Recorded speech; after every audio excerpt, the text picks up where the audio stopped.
নাকি আমাকে শোকজ করা হয়েছে। তারা বলেছে লিখিত জবাব দিতে। আমি লিখিত জবাব চাইলেই দিতে পারতাম, কিন্তু আমি লিখিত জবাব দিব না। এমন কোনো বড় অন্যায় করিনি যে আমাকে পার্সোনালি পাঠানো যাবে না।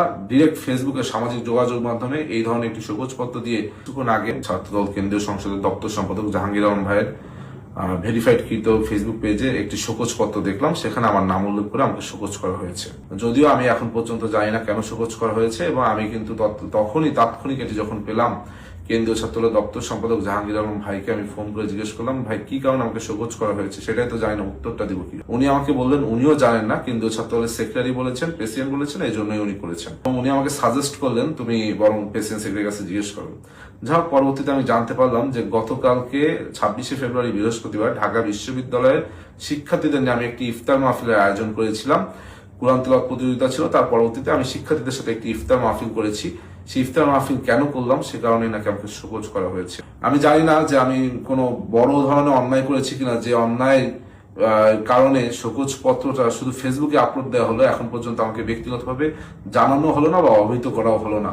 যদি আমার কাজের কারণে ছাত্র দলের কোনো ক্ষতি করে থাকি, তবে আমি ছাত্র দলের বর্তমান যে প্রেসিডেন্ট সেক্রেটারি তাদের কাছে ক্ষমা সুন্দর দৃষ্টিতে তাদেরকে দেখতে বলছি।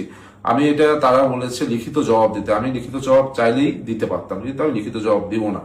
আমি দিব না একটি কারণে, সেটি হলো আমাকে ব্যক্তিগতভাবে এখন পর্যন্ত কোনো শোকজপত্র আমাকে কিন্তু পার্সোনালি পাঠানো হয়নি। এমন কোনো বড় অন্যায় করিনি যে আমাকে পার্সোনালি পাঠানো যাবে না। ডিরেক্ট ফেসবুকে সামাজিক যোগাযোগ মাধ্যমে এই ধরনের একটি শোকজপত্র দিয়ে সারা বাংলাদেশের মানুষ এখন আমাকে ফোন করছে।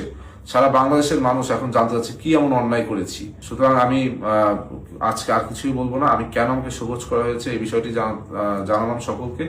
এবং আমি যদি এই কাজের কারণে, যদি আমার ঢাকা বিশ্ববিদ্যালয়ের শিক্ষার্থীরা, সব থেকে বড় কথা ছাত্রদলের সকল পর্যায়ের নেতাকর্মীরা যদি মনে করে আমি অন্যায়, তাহলে অন্যায় মাথা পেতে নিচ্ছি এবং এই অন্যায়ের জন্য আমি ক্ষমা প্রার্থনা করছি। আর আপনারা যদি মনে করেন আমার সাথে অন্যায় হয়েছে, এটিও আমি আপনাদের কাছে ভার দিচ্ছি। আমি সবসময় মনে করি ব্যক্তির থেকে দল বড়, দল থেকে দেশ বড়। কুরআন